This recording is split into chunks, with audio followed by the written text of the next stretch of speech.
Hi, I'm Rory McIlroy. I'm Colin Morikawa. And we're the Beach Boys.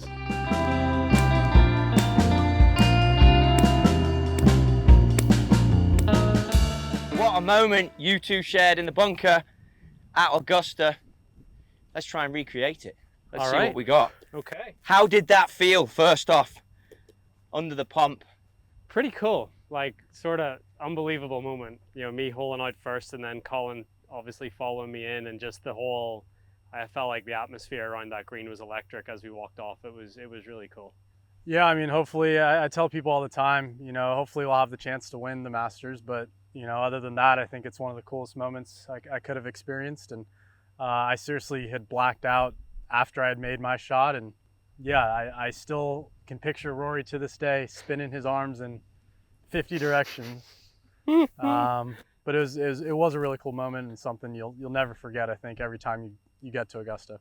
And let's just talk about the spinning of the arm moment. There's a little something in there, isn't there, behind the scenes? Yeah, it was horrendous. So I've hit my shot, and like I got so excited as the ball went in, and I wanted to, my bag was sitting over here, like just behind, I wanted to throw my club at my bag, and I forgot what hand my club was in.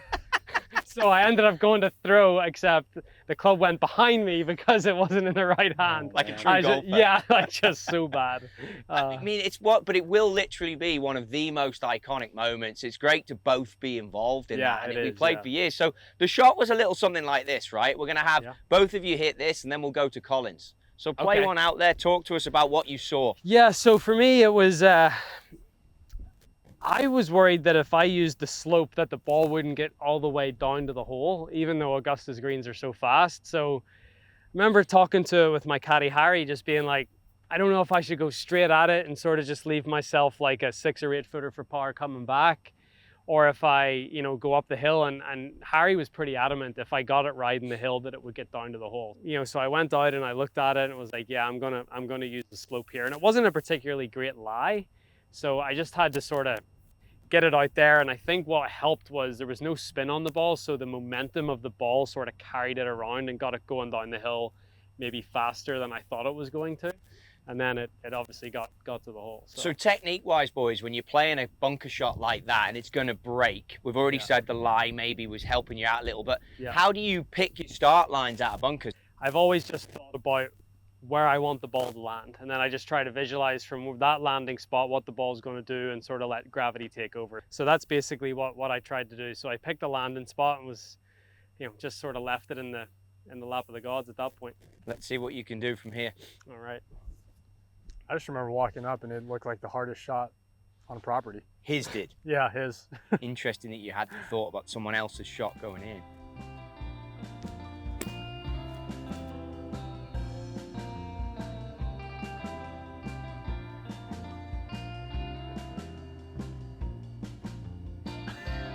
Go!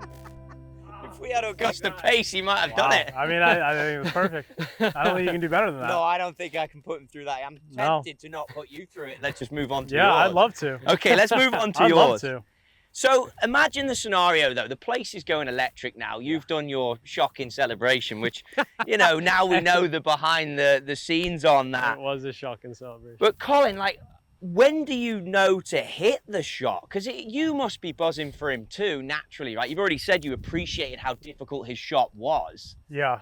But you've got to play a shot. Yeah, and in his mind, he's finished. You know, you're in the clubhouse. This is it. We got a shot of winning this thing. After he makes his shot, I mean, I can't do anything. I'm standing there waiting for the crowd to go crazy, waiting for him to calm down. He's throwing his ball out to the crowd.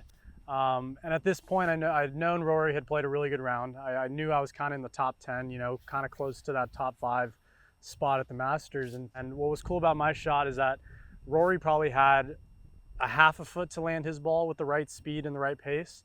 I had the entire green. I mean, I could have clipped it. It was a great lie. I could have clipped it, got there. I could have got away with a chunk and run. And what ended up happening was I got a little bit steep, got a little bit heavy, and it just ran. And I actually thought it was going to run a little too hard, and thankfully it hit the middle of the pin. And from there, it was copy Rory and grab the ball, throw it out to the crowd, and you'd already seen adios. The blueprint. Yeah, just not. Thankfully, you didn't follow the blueprint. Yeah, I think I might have looked. I want to say I looked at Rory after I made it. I'm gonna have to go back on the clip because it was was a cool celebration right after we, you know, I'm gonna say great shot, but I'm not gonna like, you know, high five him and everything when I still have my shot. But after I made mine, it was kind of it was a good relief to a great, you know, final round, I think, between the both of us. Pretty sweet walk-off moment for both of us. Yeah.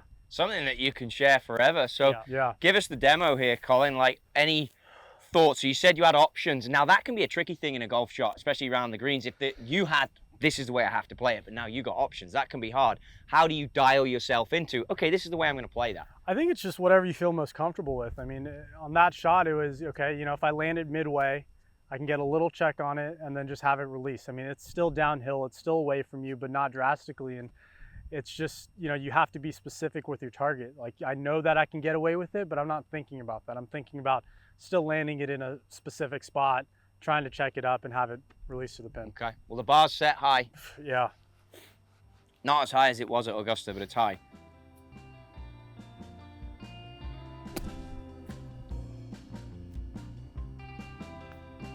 Good shot. Yeah, I mean, that's exactly what happened. I just chunked it, and when you have an easy-ish bunker shot, you can get away with things like that. Boys, that's an amazing moment that you shared. I'm sure there's going to be plenty more. It's always a pleasure to be here and listening to you, so I wish you both best of luck again at Augusta. Keep it going. Cheers, Charlie. Thanks, Charlie. Cheers.